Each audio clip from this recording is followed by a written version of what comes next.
Now, every time I read about the grumbling and complaining of the Israelites, I first of all am shocked that they would do that, and then I'm reminded that I do it all the time, that how easy is it for us to forget the faithfulness of God, and when another obstacle comes our way, to begin to grumble and complain and wonder what God is doing and why He's doing it the way He's doing it. Well, that's what's going on with the Israelites in these verses today. Chapter 16, it says, they set out from Elim, and all the congregation of the people of Israel came to the wilderness of Sin, which is between Elim and Sinai, on the 50th day of the 2nd month after they had departed from the land of Egypt. And the whole congregation of the people grumbled against Moses and Aaron in the wilderness, and the people of Israel said to them, would we have died by the hand of the Lord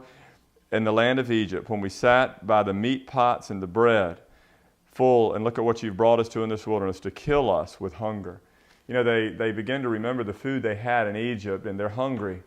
And rather than trusting in God to provide food for them, they begin to remember their days of slavery and the food that they had. And I think we do the same if we're not careful, that we forget that God has not brought us this far for no reason, that He is not going to leave us, He is not going to forsake us, that He is our provision, that He is our provider. In our lives in Christ today, Christ is our bread, and He is our drink, and there is no hope outside of Him. I hope you remember that. And it also says in Philippians 2:14 that we are to do nothing.